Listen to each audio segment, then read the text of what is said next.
Assalamualaikum warahmatullahi wabarakatuh. Bagaimana kabar teman-teman sekalian? Alhamdulillah. Kami ucapkan selamat datang bagi teman-teman yang sudah menonton video ini atau yang sedang menonton video ini.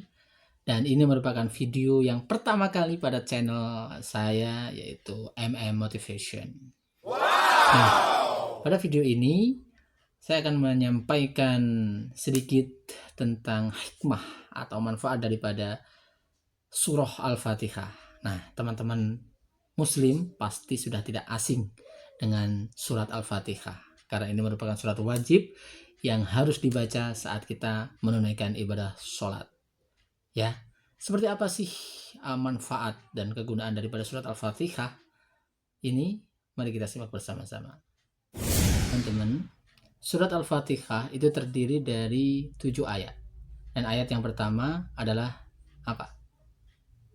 Bismillahirrahmanirrahim. Nah, banyak sekali di antara teman-teman atau adik-adik kita, teman-teman kita, saudara kita menganggap bahwa surat Al-Fatihah ayat pertamanya adalah Alhamdulillahirabbil alamin. Ternyata bukan, ya. Surat Al-Fatihah itu ayat pertamanya adalah Bismillahirrahmanirrahim. Itu.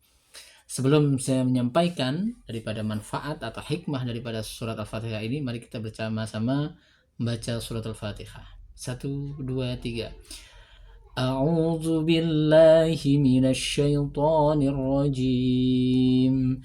Bismillahirrahmanirrahim. Alhamdulillahi rabbil alamin. Ar-Rahmanir Rahim.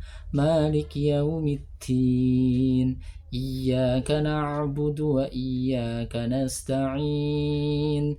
Ihdinas siratal mustaqim. Siratal ladzina an'amta 'alaihim ghairil maghdubi 'alaihim waladdallin. Amin. Masya Allah, ya. Terima kasih. Nah, jadi begini teman-teman, surat Al-Fatihah merupakan surat yang memiliki banyak nama, yaitu surat 7 ayat yang diulang-ulang dan banyak nama yang lainnya. Nah, hikmah daripada surat Al-Fatihah ini, kita mungkin sering mendengar orang-orang ketika mau membaca doa, ketika mau mengawali doa dan mengakhiri doa, kenapa kita sering mendengar beliau-beliau yang sebagai pemimpinnya itu, pimpinan doanya itu mengucapkan atau membacakan surat Al-Fatihah terlebih dahulu, atau bahkan ada yang kita anggap orang yang seorang tabib membaca surat Al-Fatihah ketika hendak melakukan segala sesuatu, mengobati pasien atau yang lain sebagainya. Kenapa Al-Fatihah dipakai? Nah, inilah rahasianya teman-teman. Dan ini baru saya temukan itu beberapa waktu yang lalu. Dan ini pun saya lihat melalui channel YouTube, short YouTube itu dari beliau yang kami hormati, guru kami, Ustadz Adi Hidayat.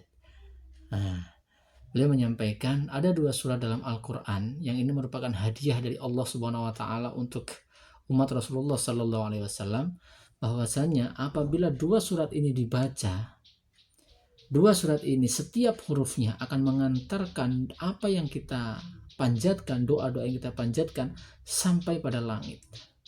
Pada setiap huruf-hurufnya, setiap ayatnya akan mengantarkan doa-doa kita sampai pada langit.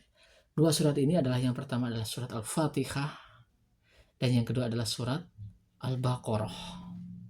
Nah, inilah yang ingin saya sampaikan, bahwasanya teman-teman, ternyata surat Al-Fatihah itu bisa mengantarkan doa-doa kita, membawa doa-doa kita itu sampai pada ngersani Allah Subhanahu Wa Taala, sampai pada Allah Subhanahu Wa Taala. Maka dari itu sekarang mungkin sudah terjawab. Apabila teman-teman punya pertanyaan dalam pikirannya, dalam dirinya, dalam hatinya, kenapa orang setiap mau doa itu Al-Fatihah dulu, dan ketika setelah doa juga baca Al-Fatihah. Misalkan itu, ila hadratil Mustafa Rasulullah Muhammad sallallahu alaihi wasallam Al-Fatihah.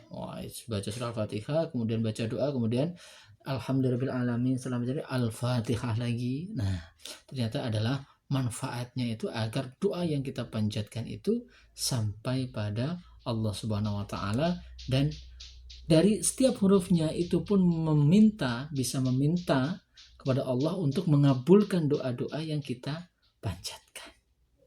Maka dari itu, teman-teman sekalian, sering-seringlah membaca surat Al-Fatihah dari keberkahan, kemuliaan, keridhaan Allah tertuju pada kita semuanya, dan doa-doa kita setiap kita memiliki hajat, kita meminta sama Allah, kita awali dan kita akhiri dengan surat Al-Fatihah. Itu yang bisa saya berikan kepada teman-teman, semoga bermanfaat. Dan insya Allah teman-teman, pada video yang kedua insya Allah saya akan mengulas tentang poin demi poin kisah-kisah atau cerita-cerita motivasi yang ada di buku-buku motivasi tentunya ya, baik itu Islam dan maupun itu dari sifatnya umum. Dan insya Allah saya akan berusaha semaksimal mungkin untuk menggabungkan, mengoneksikan antara kisah nyata dari seseorang, kemudian kita ambil hikmahnya, kita ambil ayat Allah, adakah yang berkaitan dengan itu, ayat-ayat Al-Quran. Dan insya Allah ada, agar apa yang akan kita diskusikan, apa yang akan kita pelajari itu memang turunnya dari Allah Subhanahu wa taala dan mendapatkan keridhaan dan keberkahan dari Allah Subhanahu wa taala. Itu saja. Dan buku atau kisah yang akan saya sampaikan beberapa waktu ke depan adalah saya ambil dari buku ini, Sebuah Seni untuk Berbicara Bodo Amat. Nah, mungkin buku ini sudah cukup terkenal, banyak saya melihat di TV dimanapun, ponakan-keponakan saya, adik-adik saya, teman-teman saya itu sudah banyak buku ini. Tapi barangkali teman-teman pengen mendengarkan kisahnya versi dari MM Motivation, insya Allah ada kaitannya, kita kaitkan dengan ayat-ayat Allah, ayat-ayat suci Al-Quran dalam peranan di kehidupan kita. Amazing. Saya terima kasih. Semoga teman-teman senantiasa dalam lindungan Allah, dalam keberkahan Allah, dalam ridha Allah. Assalamualaikum warahmatullahi wabarakatuh.